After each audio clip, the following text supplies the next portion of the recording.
বিজেপিতে যোগ দিলেন রায়গঞ্জ বিশ্ববিদ্যালয়ের ভূগোলের অধ্যাপক ডক্টর সঞ্জীব কুমার। সোমবার বিকেলে রায়গঞ্জ শহরে অবস্থিত বিজেপি জেলা কার্যালয়ে এসে যোগদান করেছেন তিনি। তাকে উত্তরীয় পরিয়ে দলে স্বাগত জানিয়েছেন বিজেপি জেলা সভাপতি বাসুদেব সরকার সহ অন্যান্য কার্যকর্তারা।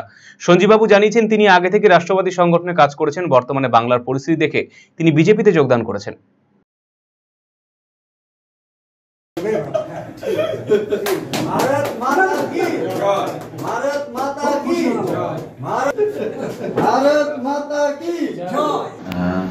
আগে থেকেই হিন্দুবাদী সংগঠনে কাজ করেছি বা ভারতের রাষ্ট্রবাদী সংগঠনে কাজ করে আসছি দীর্ঘদিন ধরে। ছাত্র জীবনে বিদ্যার্থী পরিষদ করেছি, তারপরে আলাদা আলাদা সংগঠনে ছিলাম।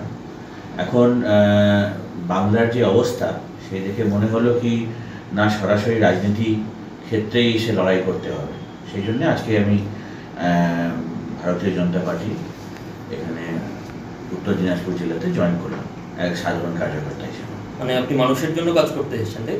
হ্যাঁ, দেশের জন্য, মানুষের জন্য কাজ করতে। রাষ্ট্রবাদী ধারাতে তো সবসময় লোকে আসবে, কিছু নিজের স্বার্থের জন্য হয়তো এদিক ওদিক যেতে পারে, কিন্তু যে রাষ্ট্রের চিন্তা করে, যে দেশ সমাজের চিন্তা করে, নিজের চিন্তা না করে দেশ সমাজের চিন্তা করে, তারা সবসময় বিজেপিতে আসবে। বলতে মাননীয় সঞ্জীব দা, অধ্যাপক সঞ্জীব কুমার, রায়গঞ্জ বিশ্ববিদ্যালয়ের ভূগোল বিভাগের অধ্যাপক। উনি আমাদের সামাজিক সংগঠনে কাজ করতেন। আজকে থেকে রাজনৈতিক ক্ষেত্রে, অর্থাৎ ভারতীয় জনতা পার্টি যে আমাদের রাজনৈতিক ক্ষেত্র, সেই রাজনৈতিক ক্ষেত্রে আনুষ্ঠানিকভাবে সঞ্জীব দা আজকে থেকে কাজ করেন। তার জন্য আজকে সঞ্জীব দা কার্যালয়ে এসছেন। আমরা তাকে উত্তরীয় পরিয়ে আর রাজনীতি ক্ষেত্রে মাননীয় সঞ্জীব দাকে আমরা স্বাগত করে দিলাম।